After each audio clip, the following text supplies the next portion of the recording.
তো hi guys, আজকে দেখো আমার ছাদ বাগানের কিছু নতুন নতুন ফুল। তোমরা প্রথমে ফুলগুলো দেখো, তারপরে জানিও কেমন লেগেছে। দেখো, প্রথমেই আছে এই গোলাপি রঙের জবাটা, যেটা রিপেয়ারিং করার পর এই প্রথম ফুল ফুটল। তারপরেই আছে এই অ্যালামন্ডা গাছটা, দেখো কালার দেখো শুধু, আর কিছু দেখতে হবে না, কালার দেখলেই চোখ সরাতে ইচ্ছে করবে। তারপরে তো আছে নানা কালারের পিপলিকা, যেটা এখন কমন সবার বাগানেই আছে। তারপরে দেখো এই নাক চাপা থোকায় থোকায় এত পরিমাণ ফুটে আছে। তারপরে আছে অ্যাডেনিয়াম, আর কোল্টে ফ্লেয়ার কথা তো কিছু বললামই না। দেখো অ্যাডেনিয়ামগুলোর কালারটা এতটা মিষ্টি যে দেখলে আর চোখে ফেরাতে ইচ্ছা করে না। তারপরে আছে এই জবাটা, এই জবাটার কালারটা কিন্তু আজকে একটু রেড কালার ফুটেছে, কিন্তু এটা অরেঞ্জ আর রেডের একটা মিক্স কালার।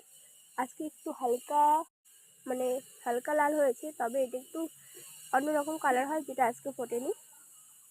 তারপরে দেখো এই পার্পল কালার বা নীল জবাটা, এটা আমি আগের বছর বসিয়েছিলাম, 20 টাকা দিয়ে নার্সারি থেকে কিনে এনেছিলাম। আগের বছর দুটো ফুল বেরো, এবার কিন্তু ভরে ভরে কুড়ি এবং কচি ডালপালা বেরিয়েছে। তো দেখো কালারটা কতটা সুন্দর। তারপরে দেখো কত পরিমাণ পদ্ম আর পদ্মের কড়ি আছে। তো পদ্মগুলো আমাদের প্রত্যেক মাঝে মাঝে দেখায়, তো আজ অন্যরকম ভিডিওটা দেওয়ার চেষ্টা করছি। ভিডিওটা ভালো অবশ্যই লাইক করো।